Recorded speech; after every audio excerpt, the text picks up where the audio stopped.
and welcome to the show.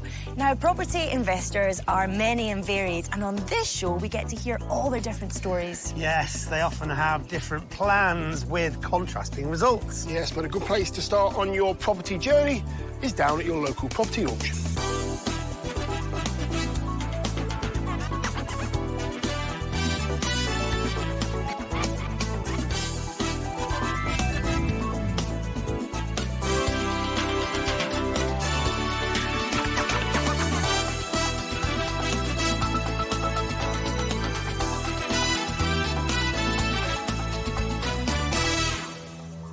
We find property buyers all over the country here on Homes Under the Hammer. That's right, Dion. And while some have a wealth of experience, others are just dipping their toe in for the first time.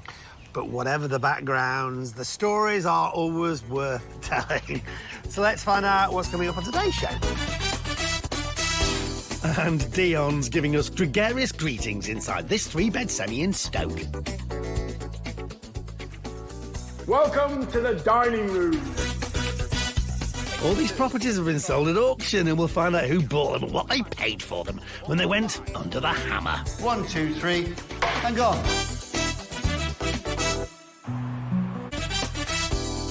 Coming up, Dion's getting chills at this three-bed semi in Stoke. Got a 4-bar gas fire. I could do that being on. The city of Stoke-on-Trent is known for pottery manufacturing. From Clarice Cliff to Susie Cooper, a myriad of ceramic superstars started off here. It is so famous for its stoneware that people from Stoke are even known as potters. But will Dion be in pot luck with the property he's here to see, or will it leave his head spinning? I'm in Chell Heath today, and I'm here to see this semi-detached house that has 3 beds and had a guide price of £40,000 plus. Let's go have a look. First impressions are good, as it's on an ample plot with plenty of off-street parking. Let's hope the good vibes continue inside.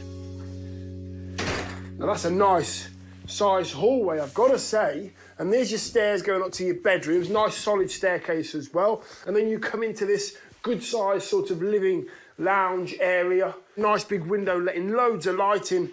I can see you've got a nice 80s bit of sort of brickwork here for your TV and your video for back in the day.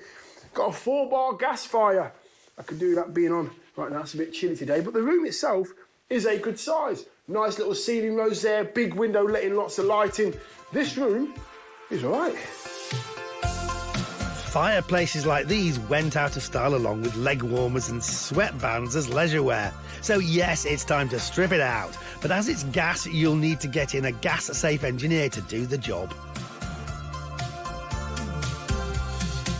Welcome to the dining room. Well, I'm guessing it's the dining room because it's connected to the lounge and the kitchen is there as well. It's not huge, but you get a table and chairs in here, no problems at all. Leads you into this kind of galley kitchen, which is in okay condition. You might have to maybe change the doors. I can see that there's been a bit of skimming going on there. Might need a bit of work, but you might be able to keep the configuration here. And then you step over a little step here, and you've got a downstairs loo. And then you come out here, and you've got this kind of lean-to, which is kind of, well, that's the outside wall, and that's the garage, and they've just tried to marry up the two. It's a good idea.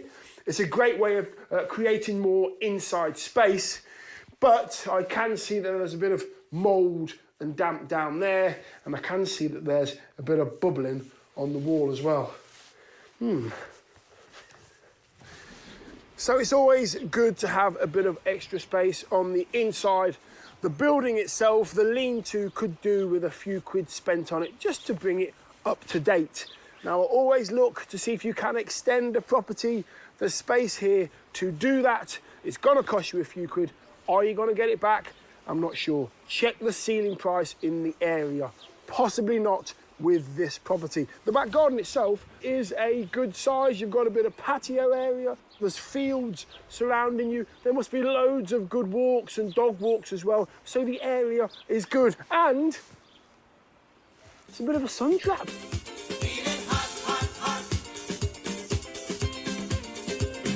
It might be a touch chilly for sunbathing today, but this semi-rural location means you could do so without any neighbours overlooking. The fields at the back also offer some lovely views from the upstairs hallway. Next to that is the main bathroom, which is in good condition but lacking a bath. There's also a box room above the stairs and 2 generous-sized main bedrooms, all of which is good. But there's something else you need to know about the house which could leave you in hot water when you try to purchase it. This house is non-standard construction. What that means is that it's going to be difficult to get a mortgage on this house. Not impossible, but difficult. But it doesn't make it a bad house. It's still solid. The configuration works for me, and it could make a lovely family home. The term non-standard construction covers many different types of building methods and materials which don't meet strict modern building regulations. In this case, it's because this house is steel framed.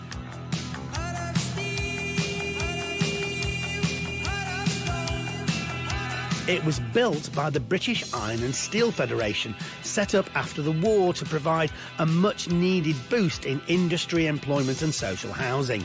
So you're buying a little bit of British history. However, nowadays, that steel construction is considered to be non-standard, and many mortgage lenders have limitations on lending on buildings in that category. So if you want to buy a property like this, you may have to be able to offer up cash only, or else find a specialist lender. But does a local estate agent think that this house could be a steal if you got it anywhere near that £40,000 guide price? The property itself is not in bad condition, really. I mean, it's got central heating, double glazing, but it's just a bit tired. It could do with a good decorate throughout, tidy and clean up. I would be reluctant to spend too much money on it because, as it's a non-standard construction house, you probably wouldn't get your money back. That pesky non-standard construction again. So what's the best way to make money from a property like this? I would imagine that whoever buys it is going to be buying it as an investment property, so they would rent it out and get a good rent back for the initial outlay of money. So what kind of rental income could this property achieve when renovated? The property should rent out on the open market in the region of £550 to £600 per calendar month. If they do modernise the property and put it on the resale market, I would envisage the property being worth in the region of £75,000 to £80,000. Yes, it's non-standard construction, but it's a good, solidly built house. The configuration works, and there's loads of space in there. You've got a front garden with parking. You've got a back garden with the sun beating down on it. This house is waiting for a family to move into it. After a bit of work, of course. Let's find out what happened when he went under the hammer. This lot was sold at a remote property auction with online bids only, so we didn't capture any of the bidding action on the day. Then in that case, 1, 2, 3, and gone, online. But making the top bid of £58,000 was Simon, a digital marketing expert and owner of 2 businesses. Dion met him back at the house to find out about his plans. Simon, nice to meet you. Tell me, why this house? Why this area? Okay, first of all, I think it's a big property, ex-council. Yeah. 3 beds, you know, big garden, front and back. Rear lean-to, which could be made into an extra room. So that's why I was interested in it. And of course, the area, I know the local area. I live about 15 minutes away from here. Oh, perfect. Yeah. So what is the plan then for this house? Okay, so the plan is to obviously do a light renovation. I don't think there's much work in here, so it might be a case of just redecorating, maybe re-scheme, new kitchen, new bathroom, and then maybe do the garden up and resell when it's done. Who's going to do that work? Is that you? Is that no? It's not a no per se, but I will strip it out. Okay, okay. I'll strip out carpets, kitchen and stuff like that. But I think we're gonna get some tradesmen in to do the plastering and the kitchen and all the large bits. Simon's not afraid to muck in, but he'll have plenty of work to do just searching for the right team of tradespeople, as this is his and his wife Dorothy's very first renovation project. So, did he know about the non-standard construction issue when he bought the house? Not when I went to the auction, but afterwards I had a chat with the local estate agents and they told me that it was non-standard, but I was fine with it because they did mention that it will sell for a profit, and also they have a mortgage broker that they deal with that accepts, non-standard construction. So that's a positive for us. So I'm not really worried about that at all. It's so important to always read the legal pack so you don't get caught out.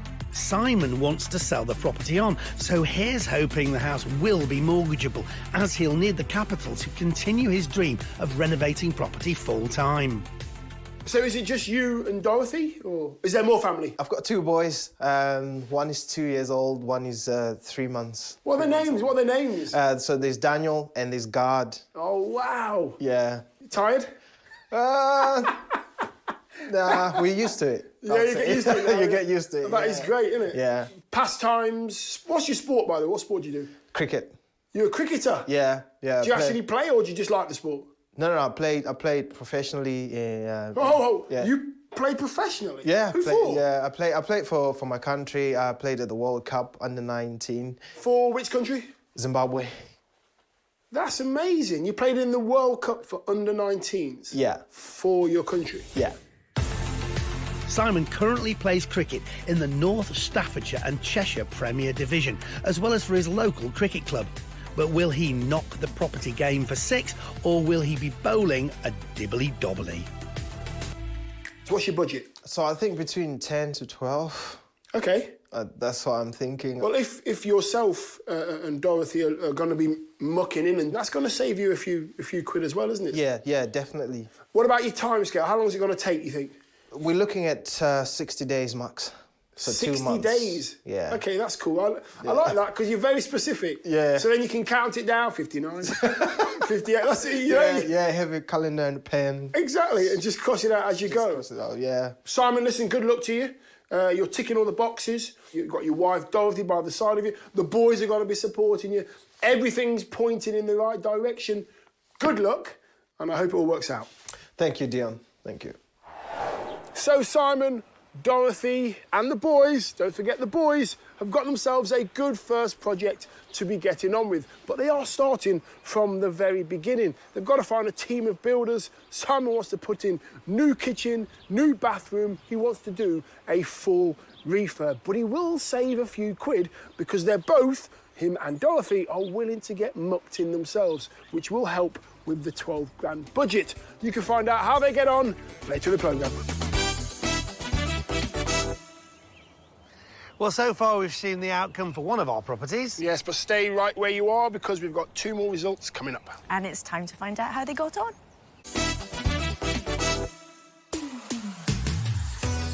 Time to head back to Stoke-on-Trent now, where Dion saw a 3-bed semi-detached house which was a bit dated. I can see you've got a nice 80s bit of sort of brickwork here for your TV and your video for back in the day. Got a 4-bar gas fire.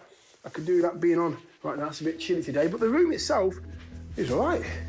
The rest of the house just needed a refresh throughout, although it was non-standard construction, which can be a problem and put some buyers off.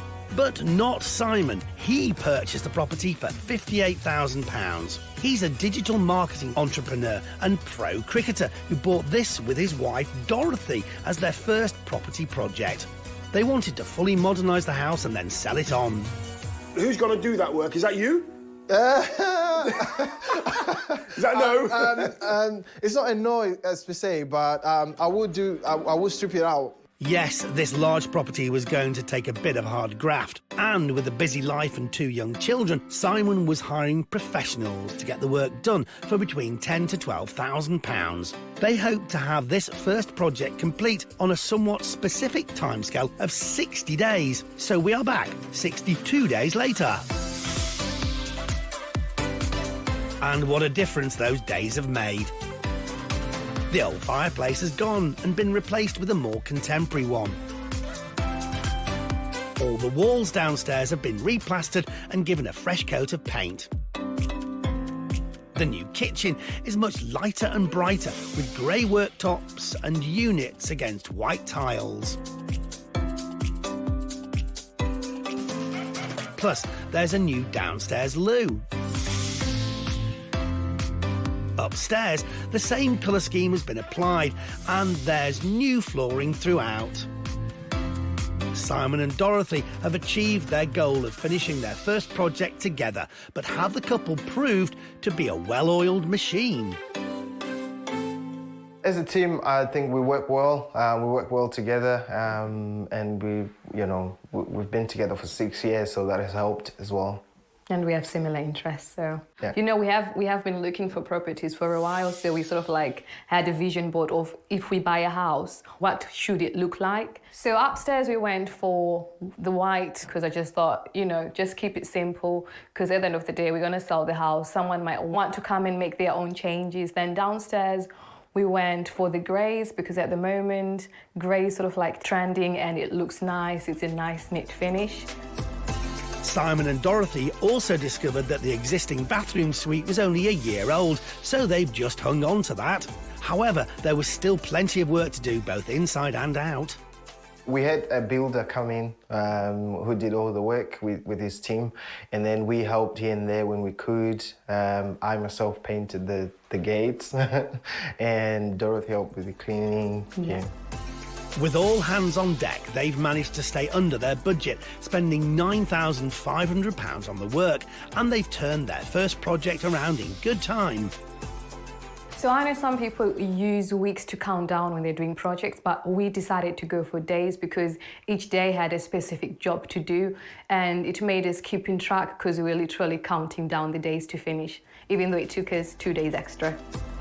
I think we can forgive the 2 extra days, guys, especially as you've been juggling work and 2 young children.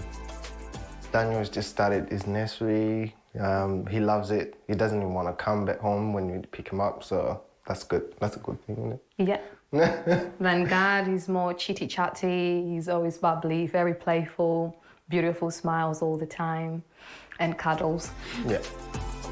Well, I'm bowled over by this young family's first-time refurb, and it must feel good to see this dream realised. As we go around the house and stuff, I think we're really pleased with the result. We're happy with the result. I mean, for a first time, I think we've done well to a point where we're thinking, should we move in? Because we like it already the way it is. Exactly, yeah. But will a local estate agent think buyers will be as keen to live here? We asked one along to get her thoughts. It's a spacious property and it's affordable. So families, especially those with a local tie here, they would love this kind of house. So it could be a hit on the local market. But will Simon and Dorothy be able to make a profit on their total investment of £67,500? I think this property would sell for anywhere in the region of £95,000 to £100,000. We're happy with that because there's definitely profit in it. But because of how the market is going at the moment, everything has gone up by 6% since we bought this property. So we are thinking upwards of 110. Well, in fact, the couple have just accepted an offer of £105,000. So it looks like this first-time development project has been a success, with a pre-tax and fees profit of £37,500. So what's next on the horizon for the couple? We go again. Yeah. So we're gonna go to the auction again. Hopefully, if this one sells, we can get onto a new one. We've already seen some at the same auction. So we're looking, we're on the hunt again. Simon and Dorothy have made a good first step into property development and have really pulled off a how's that with this one. Speaking of which, how's the cricket going? We've played 2 games so far, which we won. Well, it's really good. If it's not there, they're not winning, so it sums up everything. Well, we know it takes a team to get a win in both cricket and property developing.